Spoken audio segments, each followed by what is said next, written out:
Assalamualaikum warahmatullahi wabarakatuh. Halo semuanya, kembali lagi bersama saya Muhammad Ananta Buana. Sebelum lanjut jangan lupa klik tombol subscribe dan juga like ya. Nah, pada kesempatan ini saya akan banyak bercerita mengenai pengalaman kecil saya, terutama masa sebelum TK dan juga setelah TK. Jadi, sebelumnya kan saya sudah cerita tuh, saya lahir di mana, kemudian tahun berapa, dan juga besar di mana. Saya kan lahir di PK Bata, ya, Polowali Mandar. Jadi saya banyak menghabiskan 7 tahun saya di Kabupaten Polowali Mandar. Jadi kalau bercerita tentang pengalaman kecil di Polowali Mandar, itu sangat banyak pengalamannya dan cukup berkesan untuk saya. Kenapa cukup berkesan? Karena masa-masa kecil itu adalah masa yang penuh dengan kegembiraan, ya, penuh dengan imajinasi permainan, ya, penuh dengan dunia pertemanan. Nah, jadi di Polowali itu saya punya banyak teman, kemudian punya sahabat, juga pengalaman-pengalaman masa kecil yang bisa dibilang kadang ya bandel lah, kadang taat gitu ya. Tapi ya saya seperti layaknya anak-anak pada usianya gitu. Cerita kali ini saya mulai dari pengalaman sebelum masuk TK dan setelah masuk TK. Nah, jadi sebelum masuk TK itu saya kan tinggal di rumah nenek di kompleks PK Bata. Nah, saya ingat ciri-ciri rumahnya. Yang paling melekat adalah bambu kuning, ya. Rumahnya di kompleks PK Bata nomor 9. Nah, itu dekat dengan Masjid Syuhada dan juga dekat dengan lapangan Pancasila. Jadi kalau teman-teman ke daerah saya, Polowali, di kompleks PK Bata itu, cari saja rumah yang ada bambu kuningnya. Di depan, ya, di pagar sebelah kanan, itu rumah nenek saya itu. Sangat banyak kenangan di sana. Nah, singkat cerita, saya kan tinggal bersama nenek, tante, kemudian ibu, dan juga saudara saya di rumah nenek. Kebetulan waktu itu ayah saya kerja di Majene, jadi ayah saya itu rumahnya ada di Majene, sedangkan ibu saya di Polowali, gitu ya. Jadi ayah saya setiap weekend pasti ke Polowali. Nah, saya kan besar dan dididik di rumah nenek itu. Kebetulan kan nenek juga adalah mantan kepala sekolah, ya, di SMA 1 Polowali. Jadi karena ada nuansa-nuansa gurunya, nenek itu sangat rutin mengajari saya. Sebelum masuk TK itu saya sudah diajari cara berhitung, kemudian cara membaca, kemudian cara menulis, ya. Saya masih ingat itu ada kayak semacam poster, itu poster perkalian 1 sampai 10, kemudian poster pembagian, poster penjumlahan, dan juga poster tulisan huruf, ya, huruf besar, huruf kapital dan juga huruf kecil. Dan saya masih ingat ada dibelikan sama nenek itu buku, ya, buku tulisan indah. Mungkin teman-teman tahu ya buku tulisan indah itu seperti apa, ya, ada garis-garis lebar sama garis-garis yang kecilnya itu. Nah, jadi saya diajari sama nenek itu sebelum masuk TK. Makanya setelah masuk TK saya tidak sulit untuk belajar, ya, karena sudah ada dasar yang diberikan oleh nenek. Bisa dibilang saya sudah pandailah berhitung pada saat itu, ya, pandai membaca juga serta menulis. Jadi dibekali dulu sebelum masuk ke sekolah. Nah, itulah pentingnya pendidikan sejak dini, ya. Tidak mengenal usia berapapun, seorang orang tua itu harus mendidik anaknya sedini mungkin, ya, dengan kapasitas umurnya, ya. Kemudian saya akhirnya masuk TK di TK Pertiwi. Lokasi TK Pertiwi itu sangat dekat dengan rumah, ya. Dia lokasinya ada di depan lapangan Pancasila. Nah, saya ke sekolah itu kadang jalan kaki, ya. Tapi pernah saya disewakan becak sama ibu. Nah, tukang becak saya itu mungkin teman-teman tahu ya, becak itu apa? Becak itu salah satu kendaraan konvensional.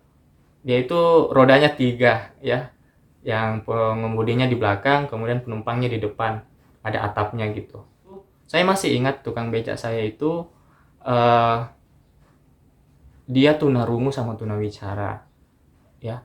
Dan saya cukup heran, ya, baru terfikir juga saat ini, bagaimana ya dia mengendarai beca dengan kondisi seperti itu, ya, dan juga banyak penumpangnya gitu, banyak langganannya. Nah, jadi kalau saya misalnya ke TK jalan kaki, saya pasti singgah ke rumah teman saya, ya, untuk sama-sama jalan kaki ke sekolah. Namanya itu misar, ya. Jadi saya singgah, panggil, ayo sama-sama ke sekolah gitu. Kemudian jalan kaki lewat lapangan Pancasila dan menyeberang jalan. Nah, kalau saya naik beca, kadang naiknya sendiri atau mungkin ada teman di jalan saya temui, saya suruh naik ke beca. Ya, sempat juga di suatu saat itu saya masih ingat, dimana saya malas ke sekolah. Entah apa alasannya, tapi saya malas aja gitu untuk bangun cepat di pagi hari. Nah, sempat ibu saya marah, dan ibu saya itu menguncikan saya di kamar mandi gitu, karena saya sudah lebih 3 hari tidak ke sekolah, ya. Ya memang bandel lah saya waktu kecil gitu, ya. Tapi ya bandel dalam batas wajar. Nah, akhirnya setelah kejadian itu saya trauma gitu, ya.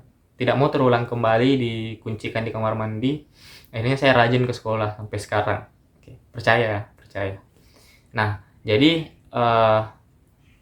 itulah gunanya ada punishment, ya, atau hukuman untuk anak-anak dalam mendidik, karena tidak selamanya reward itu bisa meningkatkan motivasi.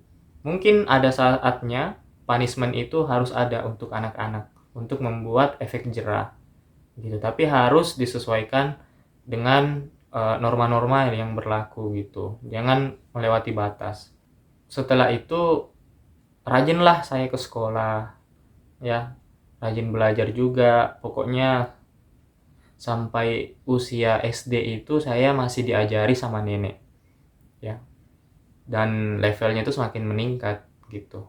Diajari bahasa Inggris lah, kemudian diajari mengisi TTS. Saya paling ingat ya, setiap ada koran ataupun majalah, itu nenek pasti ngumpulin TTS-nya lalu ngajak saya untuk bermain TTS. Tapi sebelum lanjut, teman-teman jangan lupa klik tombol subscribe, like, serta komennya ya. Ya, jadi saya akan melanjutkan cerita pengalaman saya. Jadi setelah TK itu, tamat TK di tahun 2006, saya akhirnya ke SD Negeri 066 PK Bata. Nah, mungkin teman-teman ada nih yang juga bersekolah di situ, ya, tolong komen di bawah. Jadi, suasana dan jarak dari TK sama SD itu tidak jauh beda. Jaraknya itu sekitar beberapa ratus meter, karena juga berada di pinggir jalan poros, tapi lokasi SD saya ini di depan Masjid Syuhada Polowali. Nah, suasananya itu sama, hampir sama dengan TK, ya, karena mayoritas teman-teman saya itu juga kembali bersekolah di SD Negeri 066 PK Bata. Waktu itu saya ditempatkan di kelas 1A. Jadi kelas 1A itu adalah kelas unggulannya, ya. Dan wali kelasnya adalah Ibu Rubaya. Halo Ibu. Jadi Ibu Rubaya ini adalah wali kelas saya pertama di jenjang SD. Beliau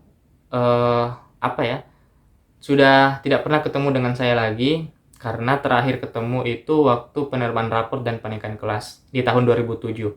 Dan saat itu adalah saat terakhir saya ketemu dengan beliau sebelum saya pindah ke Majene. Ya, sampai sekarang belum pernah ketemu. Semoga Ibu Rubaya dalam keadaan sehat ya, dan nonton video ini, ataupun ada teman-teman yang tahu beliau, tolong sampaikan salam dan ucapan terima kasih saya kepada beliau yang sudah menjadi wali kelas saya yang pertama kalinya. Ya, saya kan sama kakak itu satu sekolah.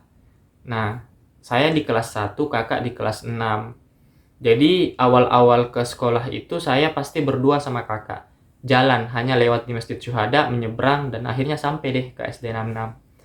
Tapi tidak lama ya, karena saya itu orangnya mandiri gitu. Dan akhirnya setelah beberapa bulan itu pergi sendiri ke sekolah, juga pulang sendiri atau sama teman-teman. Nah, karena saya satu sekolah dengan kakak, ibu itu hanya ngasih uang jajan ke kakak, ya, dan saya nggak dikasih gitu. Kenapa? Karena saya harus minta ke kakak, ya, supaya saya tidak boros ataupun apalah alasannya ibu waktu itu sehingga tidak memberikan saya uang jajan. Nah, jadi setiap jam istirahat pasti saya ke kelas kakak untuk minta jatah uang jajan saya. Dan saya masih ingat apa yang sering saya jajan di SD 66 itu, ada penjual siomay dan juga penjual jamu yang menjadi andalan saya, ya, atau langganan saya waktu itu. Enak banget dan murah. Waktu itu masih harga-harga Rp500 dan harga Rp1.000, ya. Untuk segelas jamu juga dengan siomaynya. Itu sudah banyak itu. Nah, kalau misalnya masalah permainan, saya itu sama teman-teman sering bermain sembunyi-sembunyi, kemudian main asing, main bom, ya. Mungkin teman-teman tahu ya, komen ya di bawah apa permainan itu, apa dan apa yang berkesan untuk kalian dengan permainan itu. Nah, akhirnya bukan akhirnya sih. Saya di SD 66 itu ya seperti anak-anak SD lah pada umumnya, belajar, bermain, ada bandelnya dikit gitu ya, berteman, bersahabat. Kadang pulang gitu itu nggak langsung ke rumah ya, pulang singgah main PS, singgah main-main lah, atau singgah buat rumah pohon ya. Saya ingat di belakang sekolah itu ada teman saya yang tinggal di belakang sekolah, namanya Nanang. Saya sering ke rumahnya gitu, ada PS-nya juga ya, dan kita sering buat rumah pohon. Nah, itu ciri khas kita tuh. Mungkin ada gen-gen apa ya, suka memanjat lah ceritanya. Jadi kita buat rumah pohon, kemudian ya bersantai di atas rumah pohon itu. Kemudian saya juga waktu itu berteman dengan Misar namanya ya. Misar kan sahabat saya sejak TK. Jadi setiap pulang sekolah pasti saya sama Misar lewat Masjid Syuhada ke rumahnya untuk main PS. Dan setiap main PS di rumahnya itu ya, kalau lewat jam 12 pasti saya harus nelpon ke rumah ya, lewat telepon rumah. Saya nelpon untuk minta izin kalau saya lagi di rumah Misar, nanti pulang jam 2 gitu. Dan pasti saking baiknya keluarganya Misar ini, saya setiap hari hampir makan siang di rumahnya gitu. Jadi main PS, lalu dipanggil makan siang, dan lanjut main PS lagi, lalu pulang jam 2 ke rumah untuk bersiap ke TPA untuk mengaji. Oh ya, ada juga yang sangat berkesan juga ya, setiap pulang sekolah itu pasti kita singgah di Masjid Syuhada ya, entah baring-baring lah atau main-main, karena bentuk Masjid Syuhada pada saat itu lingkaran ya, jadi kita melingkar main-mainnya di luar gitu, main kejar-kejaran lah ataupun main sembunyi-sembunyi. Dan ada satu pohon kelapa di sana, pohon kelapanya itu tidak cukup tinggi, sering kita panjati untuk diambil buahnya dan diminum air kelapanya. Nah, itu pengalaman-pengalaman yang cukup berkesan untuk saya ya. Di samping pengalaman-pengalaman belajar ya, pengalaman-pengalaman bersama teman-teman dan sahabat itu adalah pengalaman yang bisa kita ingat dalam jangka waktu yang lama gitu. Dan ya mungkin ini cerita yang wajar bagi teman-teman seusia saya pada saat itu. Dan barangkali kita ada satu angkatan ya. Tolong komen di bawah ya kalian angkatan berapa, dan tolong ceritakan pengalaman yang berkesan kalian waktu di jenjang TK ataupun sekolah dasar. Nah, nanti saya akan lanjut di video selanjutnya pengalaman saya setelah pindah ke Majene dan apa alasan saya memutuskan untuk pindah ke kabupaten sebelah ya, itu Kabupaten Majene. Jadi cukup sekian dulu video pada kesempatan ini. Tolong share, jangan lupa subscribe dan juga like video ini. Terima kasih, sampai bertemu di video selanjutnya.